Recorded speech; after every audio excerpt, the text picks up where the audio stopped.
Assalamualaikum warahmatullahi wabarakatuh. Salam guru penggerak.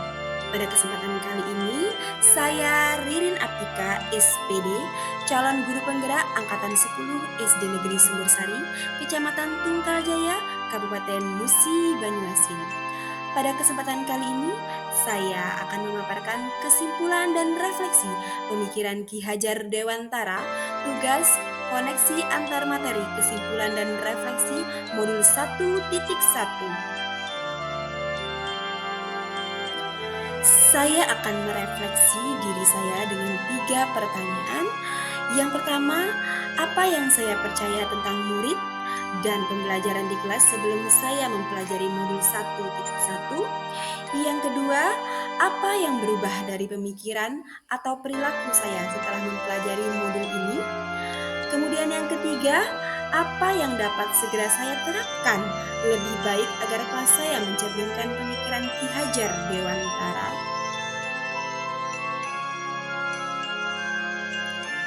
Saya percaya tentang murid dan pembelajaran di kelas sebelum saya mempelajari modul 1.1 bahwa guru mendominasi pembelajaran atau teacher center. Dalam pembelajaran saya hanya fokus ceramah, peserta didik duduk, diam, dan mendengarkan. Kemudian yang kedua, pembelajaran terfokus pada ketercapaian materi dan KKM atau mengutamakan aspek kognitif anak. Saya tidak menyadari bahwa setiap anak itu tidak hanya aspek kognitif saja yang harus kita fokuskan, tapi masih banyak aspek-aspek lain. Dan saya hanya fokus untuk mentransfer ilmu kepada peserta didik. Kemudian yang ketiga, guru kurang memahami karakteristik anak. Saya menyamaratakan peserta didik, padahal setiap anak memiliki karakteristik yang berbeda-beda. Kemudian, siswa pasif dan motivasi belajar siswa rendah. Saya sering memperhatikan anak-anak saya merasa lemah, lesu, tidak bersemangat belajar. Kemudian saat saya tanya, mereka tidak bisa menjawab dan mereka tidak semangat untuk menjawab. Kemudian yang terakhir, suasana kelas yang tertib, tenang, dan anak-anak yang memahami materi adalah fokus utama guru. Saya merasa bahwa anak-anak sudah bisa mengikuti pembelajaran jika mereka tertib, tenang, dan hanya fokus kepada saya. Padahal peserta didik harus aktif, kreatif dalam pembelajaran. Berikut suasana kelas saya sebelum saya mempelajari modul 1.1.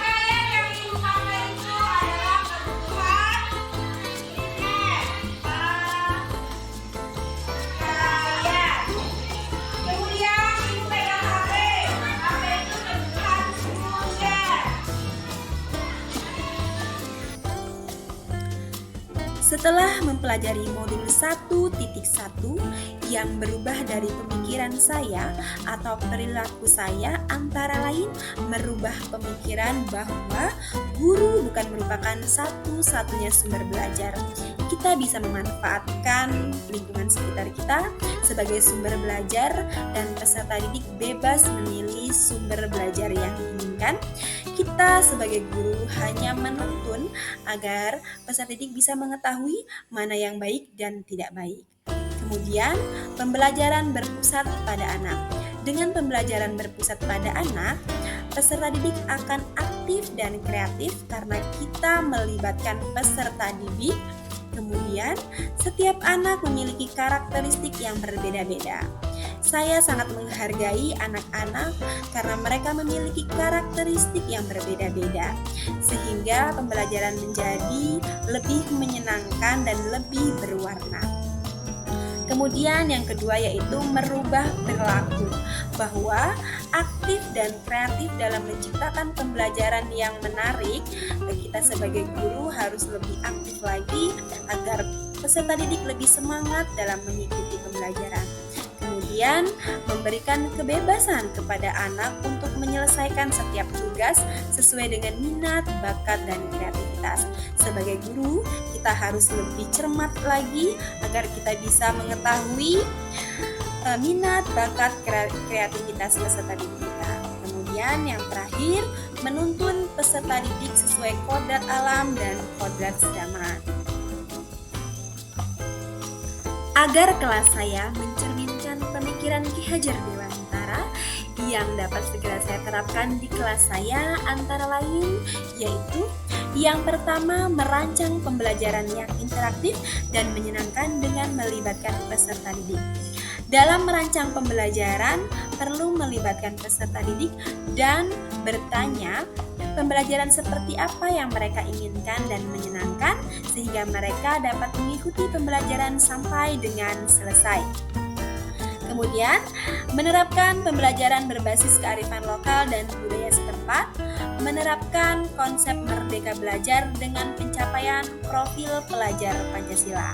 Sesuai dengan konsep Merdeka Belajar, sebagai seorang pendidik kita perlu menerapkan pembelajaran yang aktif, kreatif, dan inovatif sehingga kita dapat mencapai profil pelajar Pancasila. Kemudian, mengutamakan aspek budi pekerti. Kita sebagai pendidik perlu sekali untuk memberikan teladan budi pekerti yang baik kepada peserta didik kita. Kemudian, menerapkan pendidikan yang menuntun. Pada hakikatnya, sebagai seorang guru, kita adalah guru yang menuntun, bukan menuntut. Kemudian, pembelajaran sesuai dengan kodrat alam dan kodrat zaman. Dan yang paling terakhir yaitu menerapkan di setiap pembelajaran dengan permainan yang menarik sehingga peserta didik termotivasi untuk mengikuti pembelajaran kita.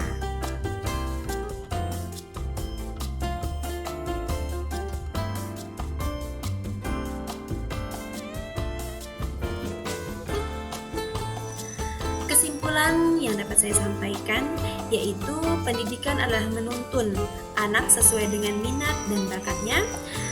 Selain ilmu akademis, pendidikan perlu penanaman budi pekerti, dan yang terakhir, pendidikan berhamba pada anak. Sekian pemaparan saya tentang koneksi antar materi, kesimpulan, dan refleksi modul 1.1. Terima kasih dan saya mohon maaf jika saya salah kata. Saya akhiri, wabillahi taufiq wal hidayah. Wassalamualaikum warahmatullahi wabarakatuh. Salam dan bahagia. Salam guru penggerak.